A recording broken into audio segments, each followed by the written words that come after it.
personnel très engagé. Regardez. Au premier abord, cette classe de maternelle ressemble à n'importe quelle autre. Très bien, Fanta. On va arrêter ma poupette ? Sauf qu'ici, il y a 5 adultes pour 7 enfants atteints de TSA, trouble du spectre de l'autisme moyen à sévère. Sandra Bordesoul, enseignante pilote, a rejoint le dispositif depuis 3 ans avec une méthode d'apprentissage. Ça consiste à faire du travail en intensif. Donc une compétence difficile, une compétence facile, une compétence difficile, une compétence facile. Un renforçateur, c'est-à-dire une gratification quand on sent que l'enfant est en train de lâcher au niveau concentration. Et normalement, de façon intensive, c'est-à-dire assez rapidement pour que l'enfant n'ait pas le temps de se déconcentrer sur une autre attention.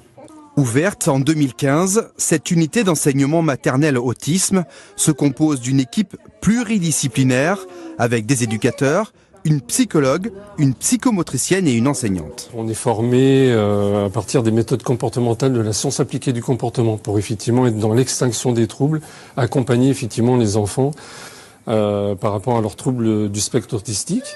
Et après, nous avons aussi un travail avec l'enseignante, avec les attendus académiques. Le Limousin compte 1005 élèves diagnostiqués TSA et dans cette structure, sur 10 dossiers déposés chaque année, seuls 3 sont retenus. Alors on a une augmentation de l'épidémiologie, donc de nombre de personnes concernées par l'autisme c'est au national. On voit qu'il y a une augmentation, on était à 1% il y a encore quelques années, aujourd'hui on est plus proche des 2%. Pour sensibiliser le grand public à l'autisme, les enfants de cette classe de maternelle ont dessiné les motifs d'un tour de cou qui sera distribué gratuitement aux participants des Foulées Roses le week-end prochain. Docteur Christina Macera, bonjour. Vous êtes membre du CRA Limousin, le centre ressources autisme. On a entendu sa directrice. C'est une structure installée au CHU de Limoges. Quelles sont ses missions ? Ces missions, elles sont 4. La première, c'est information et documentation. Les gens peuvent aller prendre des documents, s'informer et faire appel à la travailleuse sociale qui est là pour l'aider au début, pendant et à la fin du parcours. On a le volet recherche, où on essaye de faire des recherches. On a le volet ressources où on fait des formations aux parents, formations dans d'autres structures comme les universités. Et il y a évidemment le volet diagnostic où on est 7 médecins, 2 médecins à temps plein et 4 vacataires. On entendait dans le reportage, il y a de plus en plus de personnes qui sont diagnostiquées autistes. Est-ce qu'il y a une explication Il y a des explications. Une, c'est que maintenant on les repère avant. Et donc il y a plus de repérage depuis la petite enfance. On a aussi une augmentation dans tous les pays, pas uniquement en Europe, aux États-Unis. Donc Madame Perrier a bien dit que on était vers 1%.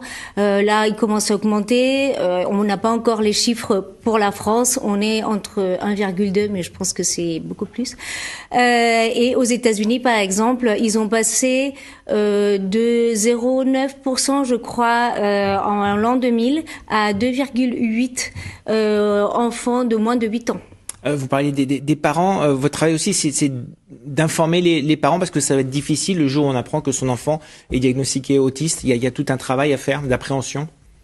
Il y a les deux. Il y a des parents qui sont soulagés parce que ils voient que leur enfant a des difficultés, mais des fois ces difficultés ne sont pas si perceptibles que ça, et donc comme on dit, trouble du spectre de l'autisme, c'est un spectre. Donc il y a des parents qui savent pas, il y a des parents qui sont en grave difficulté, et donc oui, ils viennent se renseigner, ils viennent faire ces formations, ils trouvent d'autres parents qui sont dans le même cas qu'eux, et donc c'est une aide précieuse. Oui. Alors on disait c'est la journée mondiale de l'autisme, on en profite pour vous en profiter pour faire un appel aux dons, est-ce qu'il y a une structure qui doit être créée, c'est ça? Oui, il y a le CHU et le CRA sont en train de mettre d'essayer de faire la maison de l'autisme et TND. Les TND, c'est les troubles du neurodéveloppement dont fait partie le trouble du spectre de l'autisme.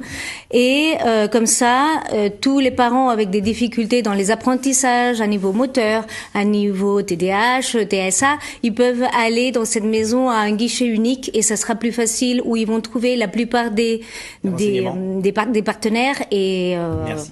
Parfait, merci. Donc un appel au don est donc lancé. Merci beaucoup, docteur Christina Macera, d'être venu sur notre plateau.